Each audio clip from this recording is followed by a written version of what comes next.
కమ్మగా ఉండే గోంగూర నిలువ పచ్చడి ఎలా చేయాలో చూద్దామా. ఏ ప్రిజర్వేటివ్స్ వేయకుండా ఆర్గానిక్తో ఎరువేసి అయితే అత్తయ్య అయితే ఇంటి దగ్గర పండించిందండి. ఈ గోంగూర అయితే చాలా బాగుంది. ఊరి దగ్గర నుంచి అయితే ఒక 5 కట్టలు అయితే పంపించిందండి బస్సులో వేసి. అయితే ఇంకా అప్పుడు 2 కట్టలు అయితే మేము గోంగూర పులిహోర చేసుకున్నాం. అప్పుడే డిసైడ్ అయిపోయామండి మా వారు నేనైతే గోంగూర నిలువ పచ్చడి చేసుకోవాలని చెప్పేసి. ఇంకా 2 కట్టెలను అయితే గునుగాకంతా తీసేసుకొని ఈనెలు లేకుండా ఒలుచుకున్నానండి. ఒలిచిన దాన్ని 2 సార్లు అయితే కడుక్కోవాలి. అప్పుడు వడగిన్నె ఉంటుంది కదండి, వడగిన్నెలో అయితే ఆరబెట్టుకోవాలి, నీళ్ళు కారిద్ది కాబట్టి. నా దగ్గర అది లేదని చెప్పేసి ప్లాస్టిక్ దాంట్లో అయితే పెట్టుకున్నాను. 5 నిమిషాలు అలా పెట్టుకున్న తర్వాత ఇంకా ఎండ ఉంటే ఎండలో అయినా ఆరబెట్టుకోండి. నాకు ఎండ లేదు కాబట్టి బెంగళూరు వాతావరణానికి ఫ్యాన్ కింద అయితే ఆరబెట్టేసుకున్నాను. ఆరే లోపలండి ఒక ప్యాన్ తీసుకొని ఆయిల్ వేసుకొని ఎండుమిర్చి జీలకర్ర అయితే వేసుకొని ఫ్రై చేసుకోవాలండి. సిమ్లో పెట్టి ఫ్రై చేసుకోవాలి. హైలో పెడితే మాడిపోతే పచ్చడి అంత టేస్ట్ కూడా ఉండదు. నేనైతే సిమ్లో పెట్టి అయితే ఫ్రై చేసుకుంటూ కలపెట్టుకుంటూ ఉన్నాను. అప్పుడు స్మెల్ కూడా చాలా బాగా వస్తుందండి ఎండుమిర్చి జీలకర్రకి. ధనియాలు ఉన్న వాళ్ళు ధనియాలు ఇష్టపడే వాళ్ళు ధనియాలు కూడా యాడ్ చేసుకోవచ్చు. నాకు ఇష్టం ఉండదు కాబట్టి యాడ్ చేసుకోలేదు. ఇంకా పక్కన పెట్టేసుకున్న తర్వాత కొంచెం సేపు చల్లారిందండి. చల్లారిన మిశ్రమాన్ని అయితే మిక్సీ జార్లో అయితే ఎండుమిర్చిని జీలకర్రని అయితే వేసేసుకొని పక్కన పెట్టుకున్నానండి. ఇప్పుడు ఎండిన గోంగూర ఉంటుంది కదండి ఫ్యాన్ కింద ఆరబెట్టుకున్నది, అదైతే ఆయిల్ వేసుకొని నేనైతే మాత్రం ఇంకా సిమ్లో పెట్టుకున్నానండి. ఎందుకంటే గోంగూర మాడిపోద్దని చెప్పేసి సిమ్లో పెట్టేసుకొని గోంగూరనంతా ఒక ప్యాన్లో అయితే వేసేసుకున్నానండి. ప్యాన్లో వేసుకొని ఇంకా మూత అయితే పెట్టుకున్నానండి. సిమ్లోనే పెట్టుకోవాలండి. గోంగూర మాత్రం అస్సలు హైలో పెట్టుకోవద్దు. వాటర్ అనేది చెమ్మ కూడా తగలనియొద్దండి. తగిలితే పచ్చడి అనేది చెడిపోద్ది. ఇంకా అంతలోకి అది సిమ్లో ఉండే లోపల నేనైతే చిన్నుల్లిపాయలు అయితే ఒలుచుకుంటున్నానండి. తొక్కలుగా వేసుకుంటే పచ్చడి అంతా తొక్కలుగా అనిపిస్తుంది కదండి. అందుకని ఒలిచి పెట్టుకుంటే చాలా బాగుంటుంది అని చెప్పేసి నేను ఒలిచి పెట్టుకుంటున్నాను. ఇంకా ఈ గోంగూరను అయితే మధ్యలో అయితే 2-3 సార్లు అయితే కలుపుకుంటూ ఉండాలండి అడుగంటకుండా. ఎందుకంటే మనం వాటర్ కూడా వేయం కదా, ఇంకా ఆయిల్లో మగ్గటం కాబట్టి సిమ్లో ఉన్నది అప్పుడప్పుడు తీసుకొని కలుపుకుంటుంటే ఎంత మెత్తగా వచ్చిందో చూడండి గోంగూరని అయితే.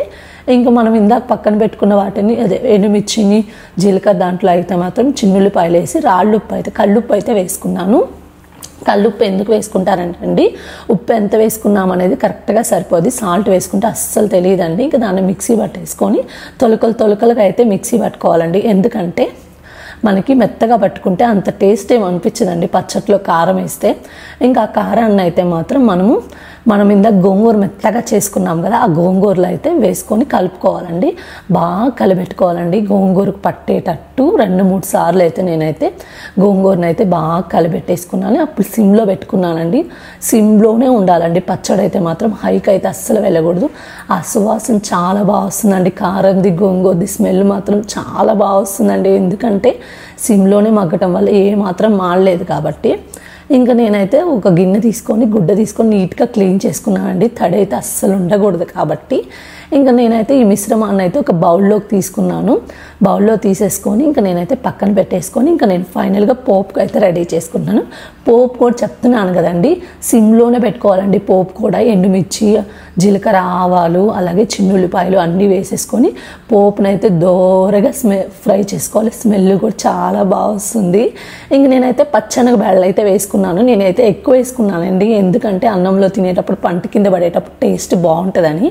ఇంకా కరివేపాకు అయితే కొంచెం యాడ్ చేసుకున్నాను.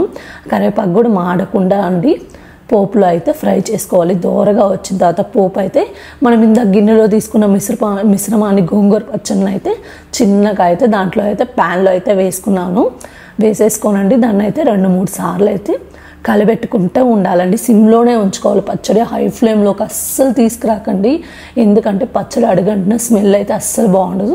ఇంకా నూనె అయితే కింద నూనె తీసుకొని పైన పోసుకుంటూ పచ్చడిని అయితే తిప్పుకుంటూ ఉండాలి.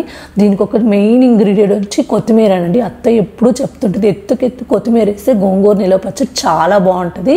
అన్నంలో తినేటప్పుడు గోంగూర పంట కింద పడేటప్పుడు టేస్ట్ మాత్రం అద్భుతంగా ఉంటుందని అత్తయ్య ఎప్పుడు ఈ టిప్ అయితే చెప్తూ ఉంటుంది. గోంగూరనంతా ఒక ఇక్కడ తెచ్చి మధ్యలోకి అయితే పెట్టేసుకొని కాసేపు అయితే మూత పెట్టుకోమని చెప్పిద్ది. ఎందుకంటే ఆవిరికి బాగా కుక్ అయిద్దని చెప్పేసి మనమైతే ఒక గ్లాస్ జార్ లాంటివి తీసుకొని దాన్ని అయితే మనం మంచిగా తుడుచుకోనండి, నీటి చెమ్ము ఉండకుండా. ఇంకా దాన్ని అయితే నేనైతే దాంట్లో వేసుకున్నానండి. ప్లాస్టిక్ దాంట్లో అయినా వేసుకోవచ్చు, ఇంక నేను గ్లాస్ దాంట్లో అయితే వేసుకున్నాను. ఈ పచ్చడిని వేసేటప్పుడు కూడా స్మెల్ మాత్రం చాలా బాగా వస్తుందండి. గోంగూర పచ్చడి అయితే ఎప్పుడెప్పుడు అన్నంలో వేసుకొని కలుపుకొని తినాలని అనిపిస్తుంది. ఇంకా అయితే ఫైనల్గా అండి ఇది ఒక్కసారి ట్రై చేసి కామెంట్ చేయండి. ఖచ్చితంగా అయితే ట్రై చేయండి, చాలా బాగుంటుంది. వీడియో నచ్చితే please like, share and subscribe.